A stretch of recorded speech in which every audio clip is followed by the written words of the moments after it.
And that was the biggest mistake of lockdown number 4 I could have done. Oh, wow.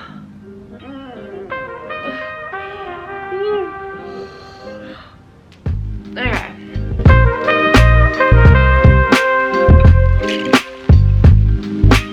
Hello guys, and welcome back to my channel. As you would have seen from the title, we are in lockdown number 5. I feel like we've been in these lockdowns so many times that when it happens, it's kind of just like, oh well, like you sort of realize that there's not much you can actually do. And from the first and second lockdowns that happened last year in 2020, we pivoted the business. So when a lockdown happens, obviously all of our weekend installs, like our big installs, like with all the garlands and stuff, these garlands behind me are old garlands. So they're not new ones that we have for this weekend. These are old ones that we've picked up from jobs. But yeah, so when a lockdown happens, all of our jobs for that weekend, for like the big installations, birthday parties, engagement parties, all that sort of stuff stops. We can't install them. The venues aren't allowed to be open. There's restrictions on numbers, everything. But while we're in a lockdown, everything's closed. What we can do though is we can continue doing our helium deliveries. We do non-contact deliveries. So basically people can go to our website and they can purchase helium bunches. This website didn't exist until in between the first and second lockdown last year. So the first lockdown that I went through, we closed everything. Everything was closed. We didn't have a website. We had a website, but it wasn't for helium deliveries, and we shut the business completely. In that first lockdown, it made me realize that I needed to be able to pivot the business. I needed to be able to still bring in an income through lockdowns, and I was like, how am I gonna do that? And then I had the light bulb moment where I realized that regardless of if you're in lockdown or not, birthdays still happen. People still want to celebrate birthdays, and if you can't celebrate together, being able to send something to the birthday person or a gift or something is still, you can still do that. So I thought, okay, what if I build out our e-commerce website, upload photos of some bunches that we can do, and go from there? And that website has continued to evolve ever since that in between of those lockdowns. So we now have a huge range of items on our website. We do deliveries 7 days a week in my hometown of Ballarat. If the order's placed before 10 a.m, we can do same day delivery. Otherwise, at 10 a.m, it cuts off. We go out and do our deliveries, and then you can select it. You can select a delivery date at checkout too. You don't have to order for the same day or the next day. You can select the delivery date, but that is what we do still during lockdown. I feel like every time we have a lockdown, I learn something new about either myself or the business to better the business. And I'm gonna teach you what I learned in lockdown number 4.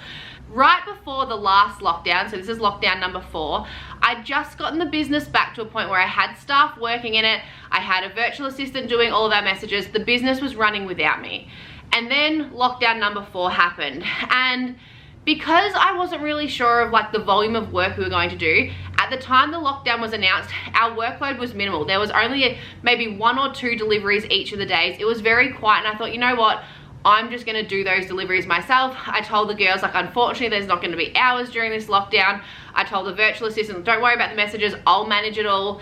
And that was the biggest mistake of lockdown number 4 I could have done. The reason it was a mistake is because as soon as the lockdown happened, although as a forecast, I could see there was only a couple of orders each day, maximum 2 orders a day, we then started getting a lot more orders. So a lot more orders are coming in. We're getting a lot of messages being like, hey, you guys still delivering? Like, I should never have cancelled my team's work.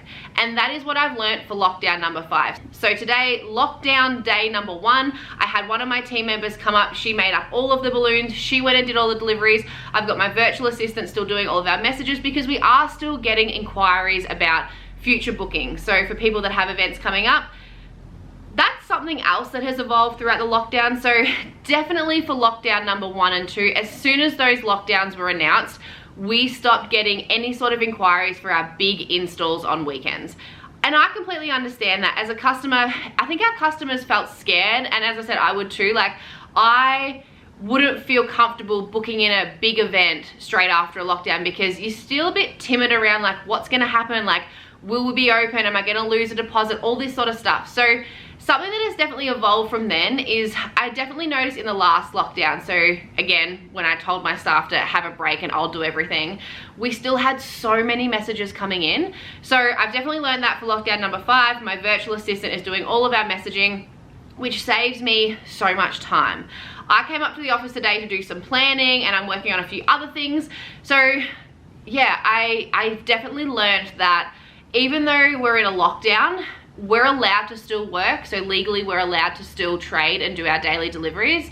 And if I can still provide my staff with hours for them to be able to work, fantastic. So I have the girls come in, they do all the helium deliveries, they go out and do the actual physical deliveries, and yeah, it frees up my time to be able to work on other things. I do want to mention though, obviously before I mentioned about that, like when a lockdown happens, people are starting to come around to still booking stuff even though the lockdown's just occurred. Every time a lockdown happens, it pushes us back from getting back to where we were pre-COVID. It's crazy to think like our pre-COVID business life was crazy. I'm gonna give you a bit of an insight. So when a customer comes to us and they say, all right, I wanna book this mesh structure plus garland package, what we do, and they might wanna book that for 4 months in advance. So 4 months away, they wanna book that in. What we do at the time of booking, we have our customers pay a 50% non-refundable deposit. That deposit covers us for ordering in stock, covering staff wages, rent, everything. So the reason that it's non-refundable, and I'm gonna clarify this too. So when I say non-refundable, it means that we're not gonna give that back to you, but you can use it at any time. The best part about this policy, and this policy literally saved our asses during COVID, like 2020 when it all first started, because when someone books with us, we make sure to mention this, that like to confirm your booking, we require a 50% non-refundable deposit. In the event of a cancellation, for example, COVID lockdown, you can use this at any time, you can reschedule. The money doesn't just disappear, it's there for you to use. We just keep it as a holding because we've probably already used that money for ordering in your stock or paying staff wages. How my business runs is that when a customer comes in and they order it, we collect that 50% deposit, and then the week before their event, we collect the remaining 50%. This is the perfect model for us because it keeps money flowing in. However, when a lockdown happens and you're not getting as many bookings, you're not getting as much money coming in each week, then it reduces everything and you have to be able to pivot. When I decided to hire staff again for my business, I've always hired casual staff. The hours are super flexible and there's no guarantee of hours. And this is probably one of the hardest parts of COVID because I hate letting people down. I hate people feeling, I don't know, I hate the feeling that I'm like letting my team down by saying, sorry, we don't have hours this week. But the staff that I have are super understanding. I'm trying to give them as many hours as possible. I've got a few other projects that I'm working on at the moment, which is super exciting. So it's been great that they're able to help me doing that because I do need a hand trying to scale it to where I want to be. The other thing that I don't know if I've mentioned in my YouTube yet, anyway, my partner and I are planning on traveling around Australia. Wow. I don't know if that's gonna happen anytime soon. We were planning on heading off in the next couple of weeks once my sister has her baby, but because we're in a lockdown, depending on how the cases go, we don't know if other states will actually let us in. So we will see. If you would like to see more of my balloon business, the type of installs and bunches and stuff that we're doing, you can check us out on Instagram. I'll insert it on the screen now. You can also come and check me out on Instagram. I have my personal account. What else can I tell you? Nothing. I think I'm gonna go home. I'm probably gonna order some sushi and I'm gonna chill out a little bit. The biggest tip I have for anyone going through a lockdown, do what you feel like doing. If you feel like sitting on the couch doing absolutely nothing, go and do that. If you feel like getting up and doing the gardening, cleaning out a pantry, doing all of the washing, cleaning out spare rooms, like go and do that. But just make sure you're doing what you feel like doing, because I have learned throughout the lockdowns that I've been through that usually at the start of a lockdown I become super productive and by the end of it I'm burnt out and tired. So what I'm trying to do this lockdown and definitely through last lockdown is to make sure that I'm having a healthy balance of like being productive and doing a few things, but also having that time to just chill out. Thank you for watching this video. If you do have any questions, leave them in the comments below or send me a message on Instagram, to my personal Instagram though. Don't message the balloon Instagram. Thanks again and I'll see you in the next video.